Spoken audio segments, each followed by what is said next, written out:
So I bought this off eBay because Radiocruncher was doing one the other week and he was struggling.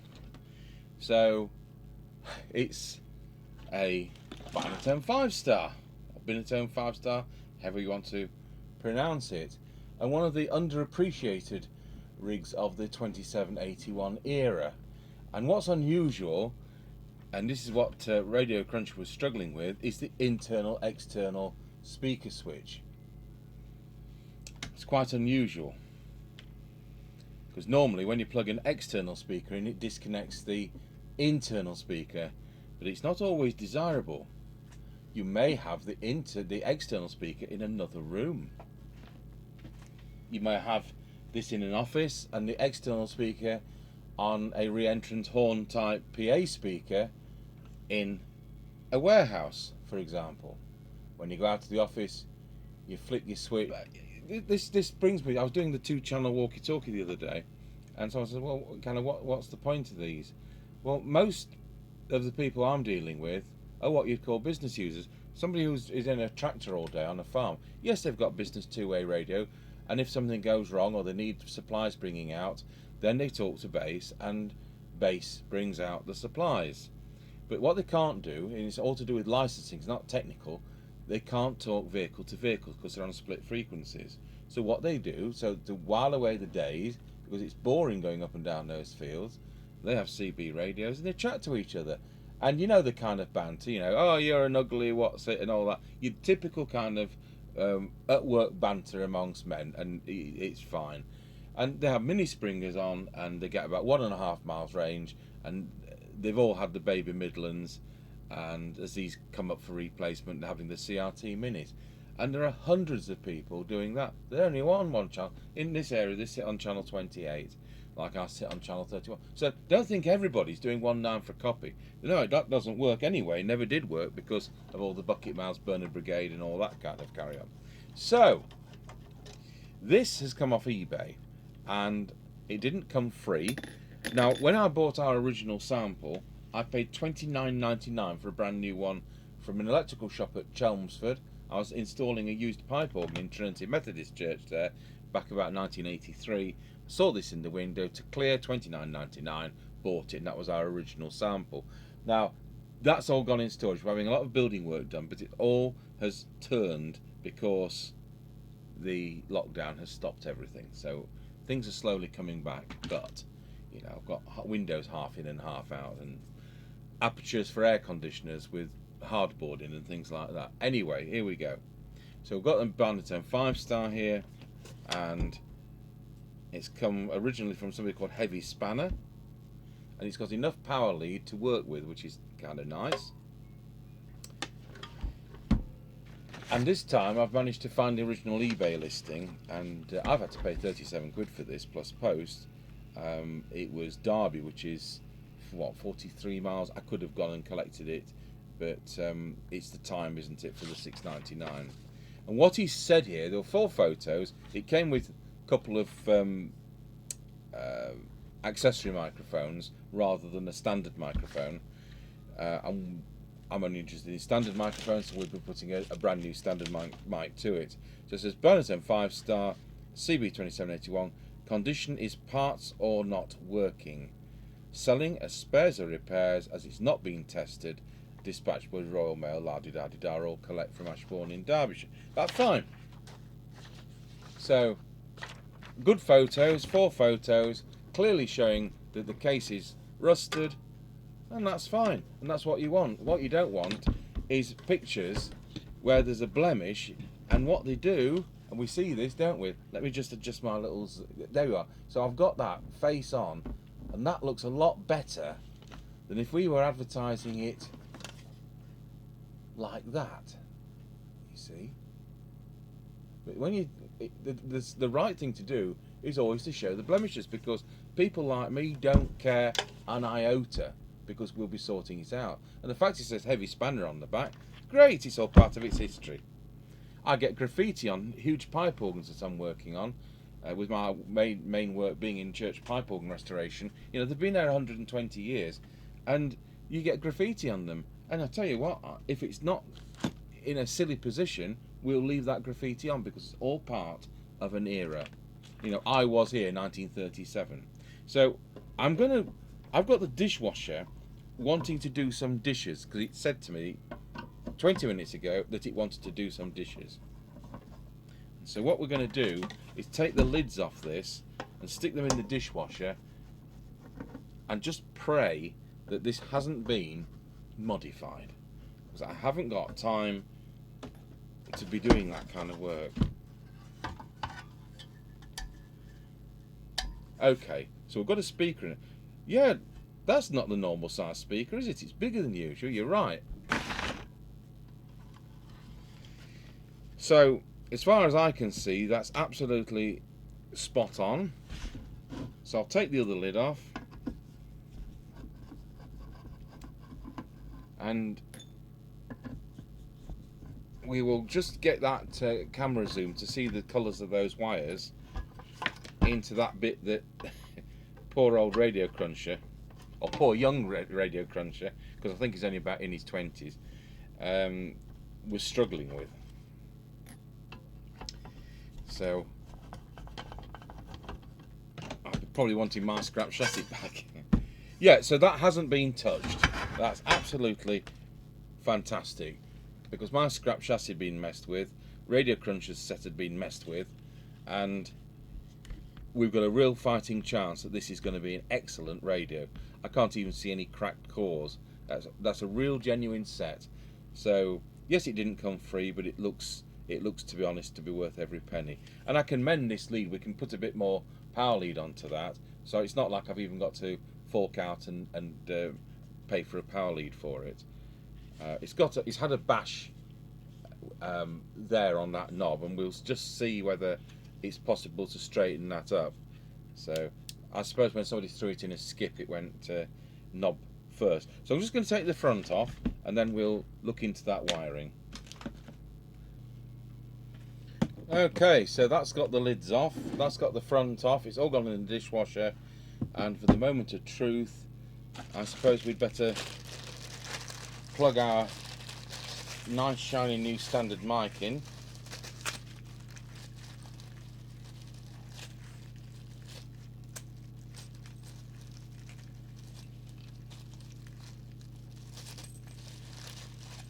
I think last time we bought standard mics, we surprised the wholesaler by buying 1,000.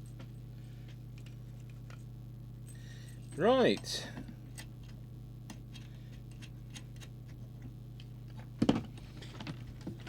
So I'll plug in the test set,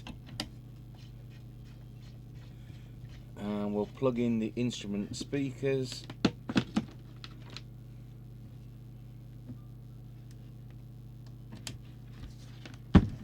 And we've got it to the crocodile clips on the bench that I enjoy shorting out so regularly.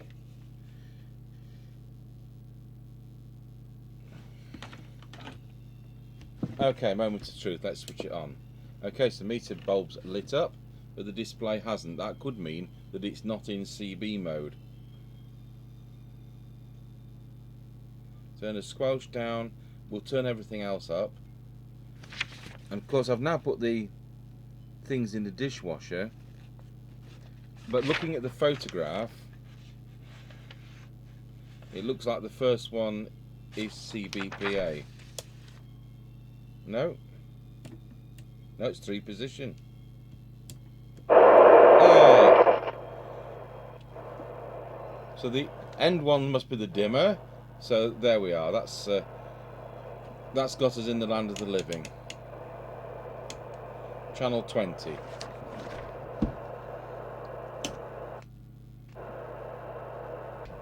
Just over 3 watts, and let's see whether it's receiving.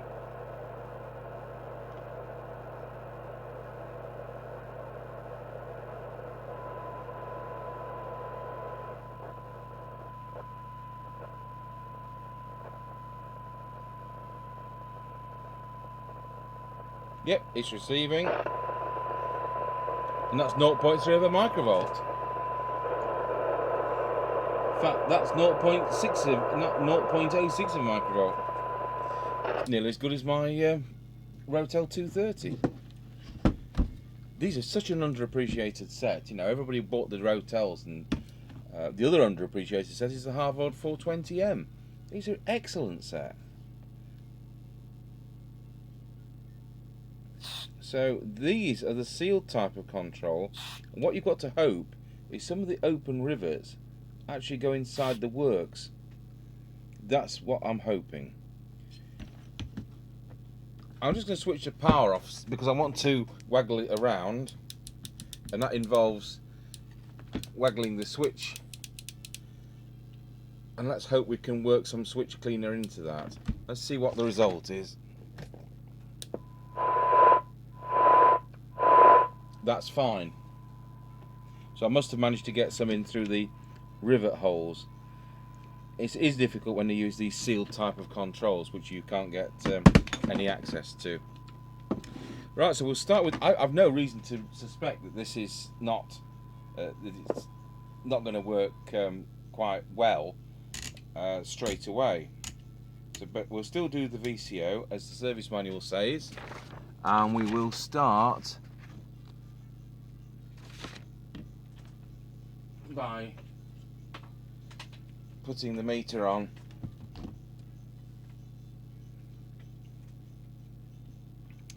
and sticking the, well, we'll just do a test first. So it's the far side of resistor 4.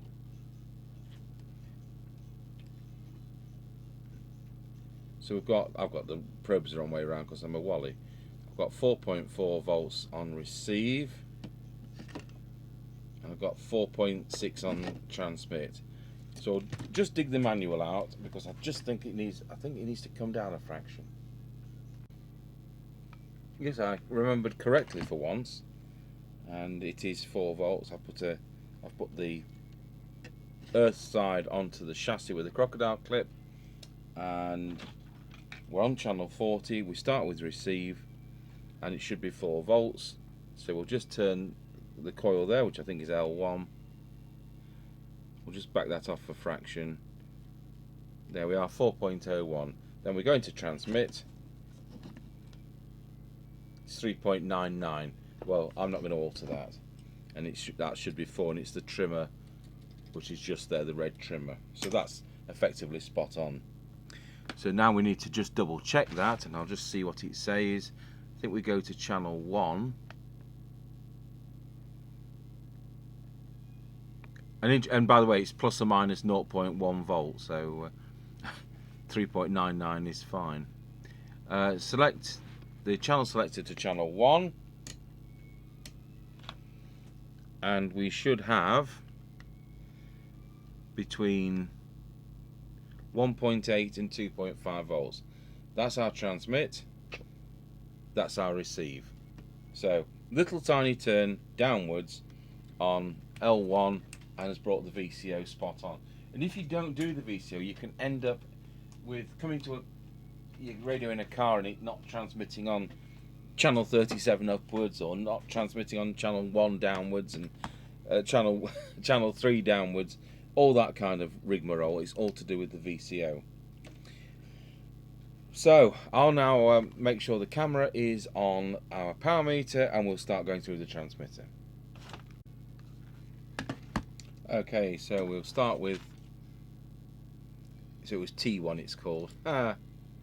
So we're going to do T2, T3,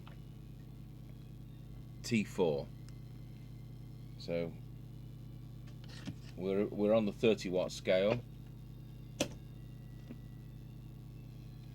So we're just about, that's 4 watts, that's 3.2-ish.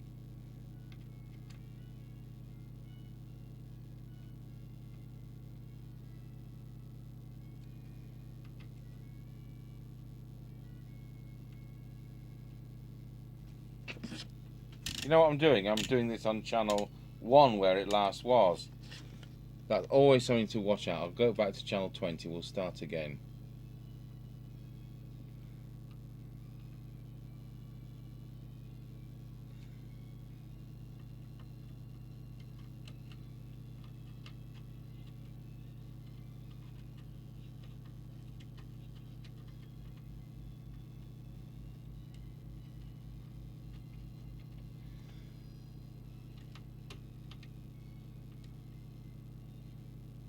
Okay, so that's fine.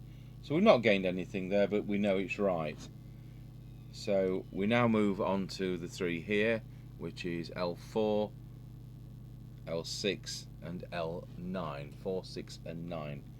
And for that we will get the green plastic tool. So L4, did I say, for maximum? So we've got peak there. Because it's warming up, the power's dropping, so it's 3.1 now.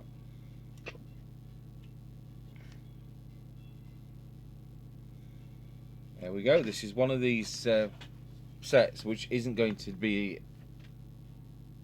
Do you know, I've done it again. I was going to say, just I can't get 4 watts out of it. I've done it again. I was doing a walkie-talkie yesterday. It was walkie-talkie Wednesday. Got the power supply at 12 volts. So I'll just rectify that.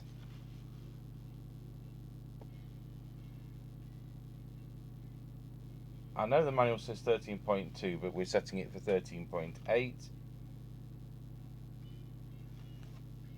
The reason they do that, they have you set the power low and the voltage low. But I'd prefer to do it at 13.8. It's just an experience thing. Okay, we'll try again. That's better, 4.5 watts. Shouldn't actually have affected it.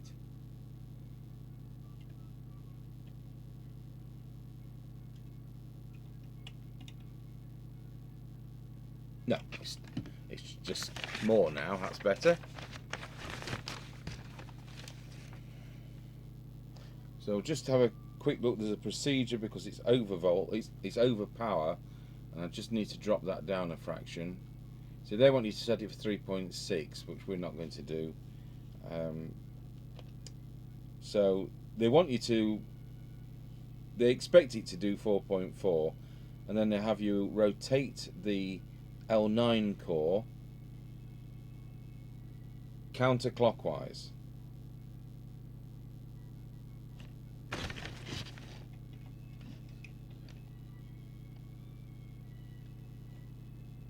It's important it goes in the right direction. There we are, 4.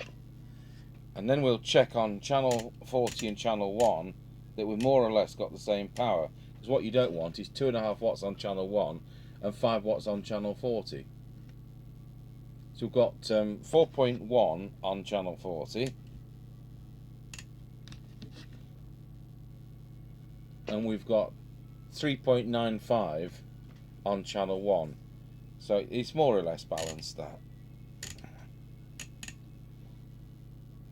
Of course, you could go backwards and forwards to say absolutely spot on as a spot on, but there we are. So that's done that. So let's see if the power meter corresponds with the 4 watts. It's gone boing straight across. So the power meter is RV4, and RV4 is not where you expect it to be. It's there.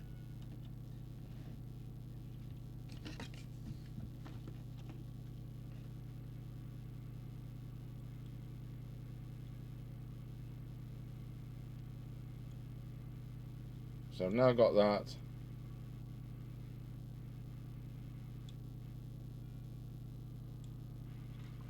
That's now spot on the 4. So while we have the power meter on, we'll switch the radio to low power. Is it a switch on the back? No, it's not a switch on the back. So I'm going to have to fiddle with these switches till I find which is low power. No, it's not that one. That was channel 9, wasn't it? Is it that one? It is. And it's only doing a few milliwatts, so we've probably got a dirty preset. That can happen. So just quick spray of that. I just shorted that power supply out. Well, you know it's my favourite pastime. So we'll just waggle that around a bit.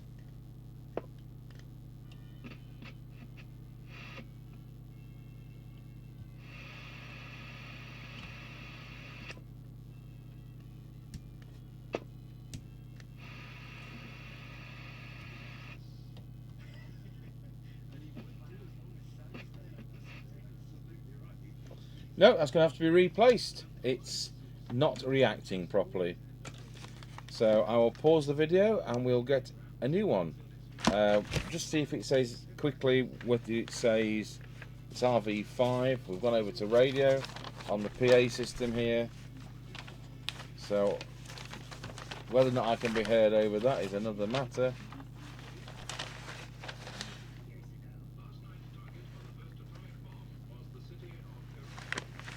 So semi-fixed is what they call it. RV5, it's 300 ohms. So I'll get one of those out. The only place we're getting presets these days is from Rapid Online, Rapid Electronics. So there's today's tip. So I'll get that unsoldered.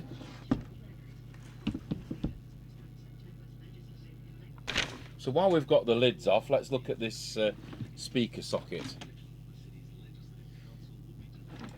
I'll lose that camera.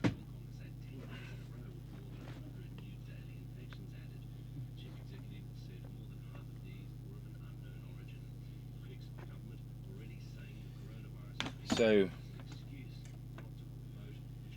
we've got the blue and white tracer wire,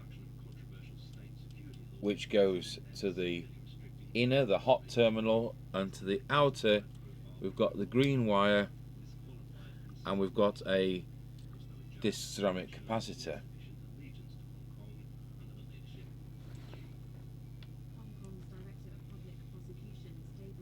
The PA socket has got the white wire to hot and the pink wire to the earthy end. The grey wire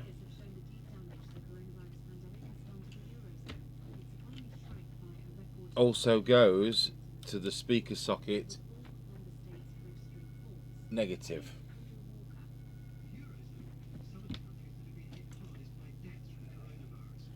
Moving to the front panel,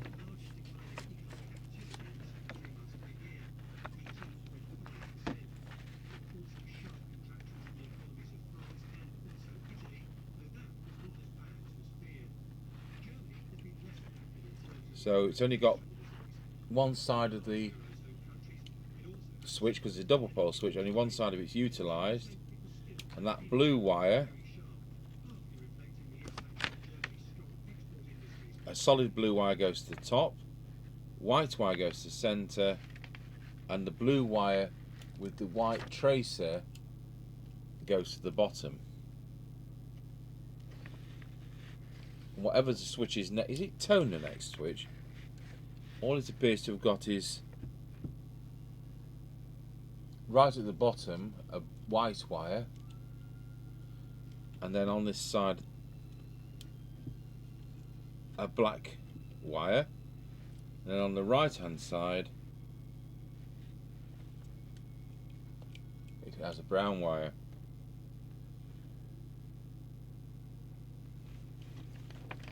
So that might help somebody in the future if somebody's chopped it out, like certainly happened to my scrap chassis and certainly happened to Radiocruncher's one he was working on. So what we'll do is put this front panel back, which has now come out of the dishwasher. It looks a bit smarter. That's not going to be perfect. It's been glued in with a glue that's left a residue. You know, they put too much glue on. I mean, I've glued the bottom one in and mine hasn't left a residue. I use Bostik number 3, which is that one, only because we use it on church organs in places. Don't start writing in and saying it's the wrong glue. I've just noticed the on-off volume was a bit slack on the nut. Right, I'll pause the video, we'll put the front panel back on. I haven't done with the knobs yet, and then we'll just look at the frequency.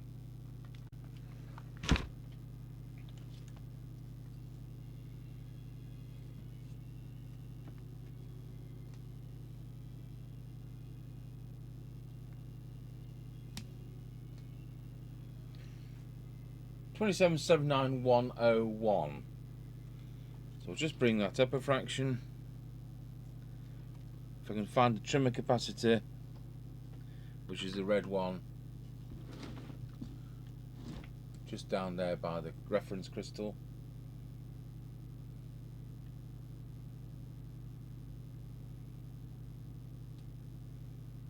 (27 79124) toggling 79125 will do me nicely. Now we're just about to fit that preset, and all I've got and all I can get is 200 ohms and not 300, so I'm sure it'll set up alright, but it isn't ideal. I do like to be as close to original parts as possible. Right, let's see whether that'll set up now on low power without dropping the ceramic trimmer on the floor. Let's bring back that camera. Oh, that camera's not there. Let's try that one. That's better.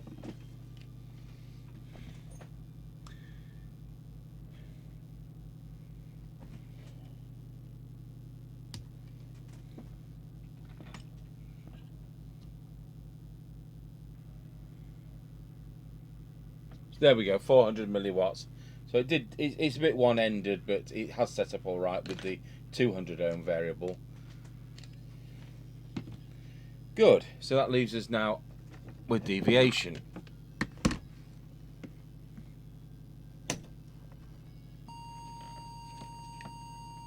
Just check mic gains at full. If it has that. Yeah, it does.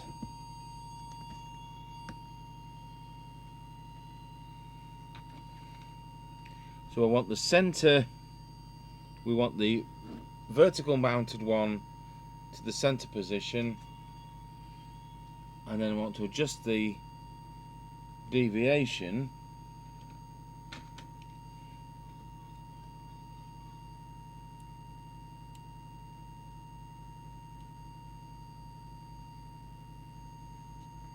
it's probably about there. Let's give that a whistle test. Wallow, it's over the top.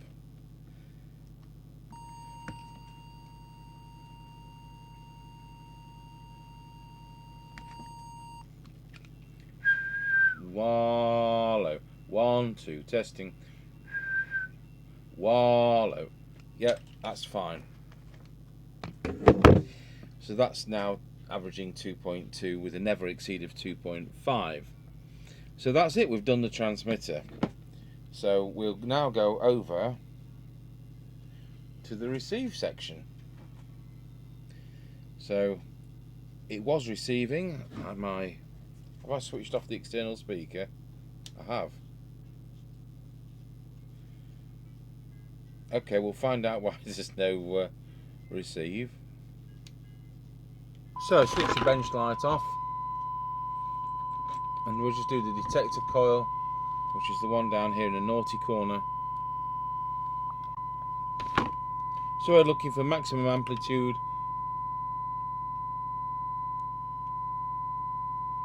We've got a tiny little bit out of that. So now we'll just move the camera up onto the cyanide meter and we'll take it from there. I don't think we're going to do much better than it's already receiving at, because that's 0.3 of a microvolt.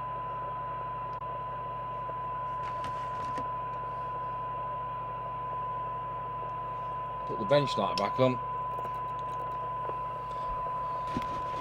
So we start with T6.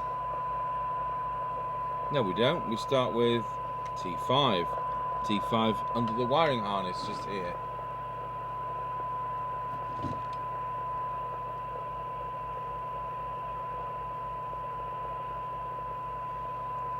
I'll have to drop the signal off.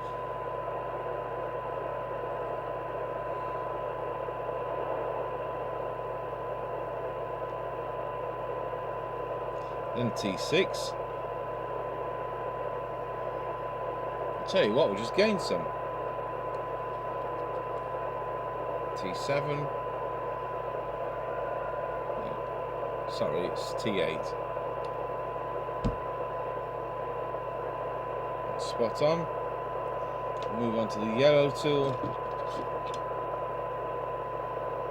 T9.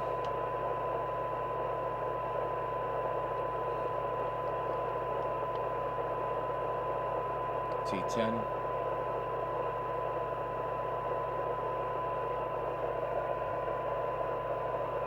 And T11 is again somewhere in the wiring down here. Poke the tool through the wiring.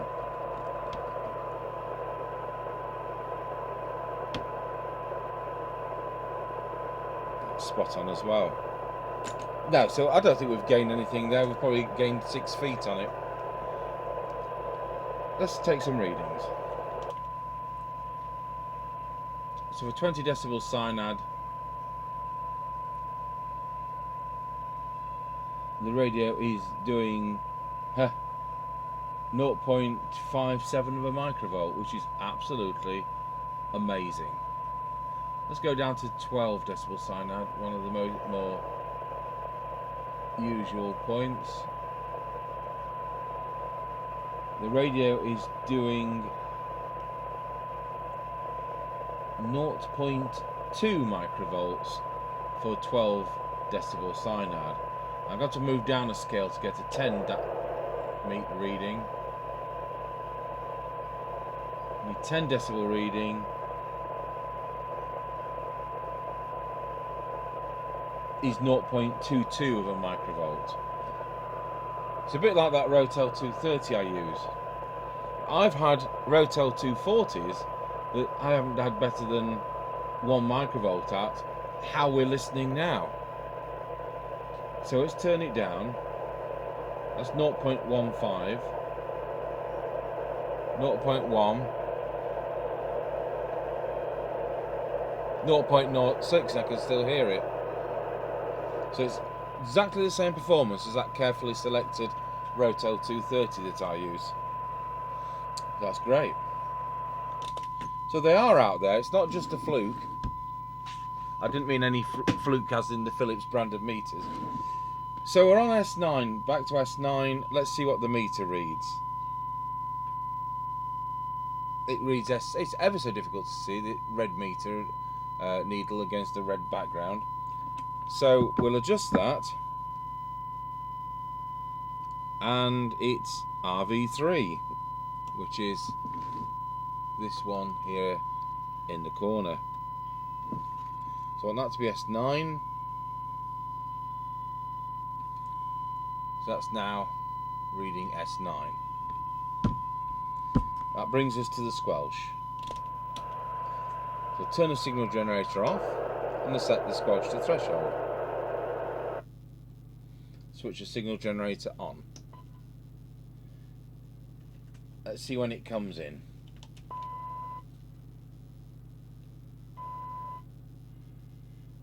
Comes in just over 1 microvolt. And it goes off about, and there's the door. I hope that's the new air conditioner. No, it wasn't the air conditioner. I made a bit of a boo-boo over ordering the air conditioner. When we ordered some from last year, there was either, it turns out they were offering 9,000 BTU. This is packaged window type or wall type air conditioners, and 12,000 BTU. There were the 2 models. So we've been having a program of changing the windows in this 1963 property, which has all got kind of stuck on this lockdown, so it hasn't happened.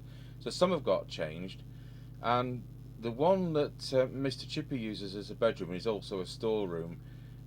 He has to sleep among shelves when he comes. I've had the window done, and I've had an aperture done for a 9,000 BTU air conditioner. We took an elderly 2,800 BTU one out, which was an American model. It was a hot point, and it was 2,800 BTU was inadequate. So the smallest one they were offering was 9,000 BTU in this supplier, which is a trade supplier. So I ordered what I thought were 9,000 BTU air conditioners. Of course, it turns out that I didn't. I ordered the 12,000. So these giant machines arrived, 2 of them. So what I've had to do, because we've already got the aperture, I've had to scurry around looking all over the place, certainly with eBay, and I found somebody we've still got some stock of the 9,000 BTU one we had last year for elsewhere, and I managed to order one for £200 more than the 12,000 BTU one, which I'd wrongly ordered. Now, well, that doesn't matter because we'll utilise those. They are inverted type, so they don't kind of come on full pelt all the time. So I'm expecting this 9,000 BTU air conditioner to arrive and to slot it into Mr. Chippy's room's aperture, which is already waiting and just boarded up at the moment. But no, it's another interesting item which has arrived. We were doing that Fidelity 3000 base station. I said I got another one which we did the previous demonstration on with no lid, and one of the viewers very kindly said, I've got a lid and I'll send it you. So he very kindly has sent it me, and that's what it is. So we'll open that another day. So back to the CB radio. We were doing the Squelch. So now I'm going to set the Squelch to full, and let's see when it comes in. So 3 microvolts, 10 microvolts, 30 microvolts. That's where it comes in. Now I want it a little bit stronger than that. I like it to come in at 100 microvolts. So I'm just going to see whether I can adjust RV1, which is also hiring under the wiring harness just there.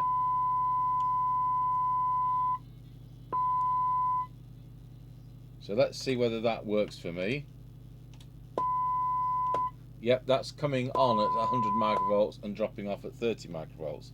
So now, got to make sure it's okay at the other end. So we'll turn the Squelch right down. We've turned the signal generator off, and now we'll set threshold. And switch the signal generator back on.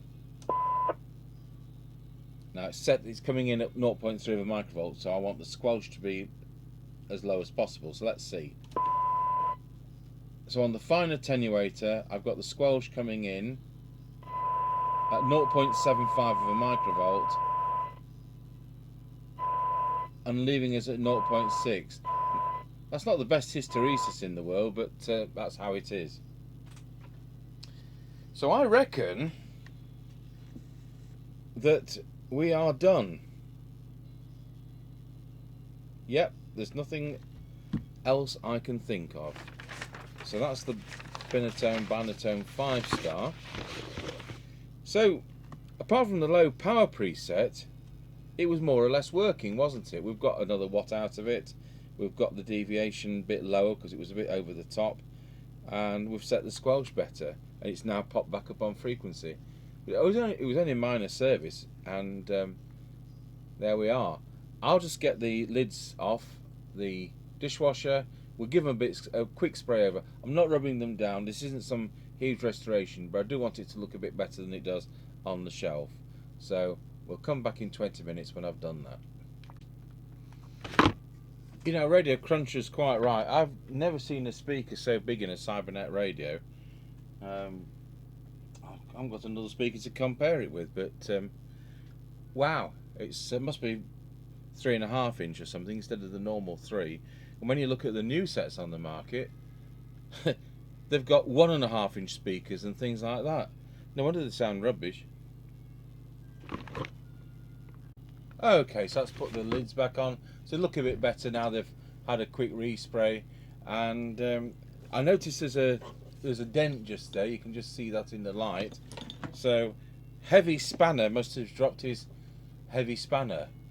So if Heavy Spanner originally owned this and is watching this, I wonder how that happened. That'd be an interesting part of the story. So it's all back together, and let's see if we can hear anybody.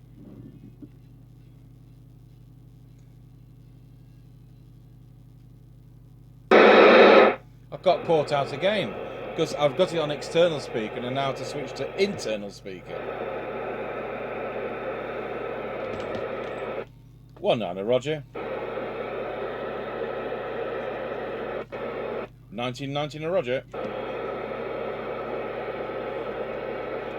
Never mind. They're probably all out sunbathing.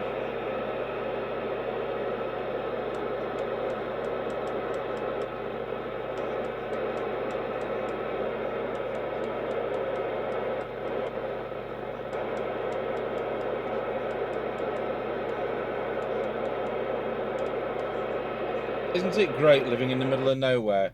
You know how sensitive this radio is. We've just done the test, and yet there's hardly anything on. And just think of the wonderful range that gives you without the bucket bars. So that's. Of course, there's no amenities here. I don't have gas, and there's no mains drainage, and there's no television reception, and there's no mobile phone coverage. So there you go. That's the price to pay. So we'll do an on-the-air test later. We still need to do the field test for the Realistic 1002 1.5 watt handheld I did the other day, and we'll see whether we can do that. So thank you for watching the Binatone 5-star Cybernet 134 from 1981.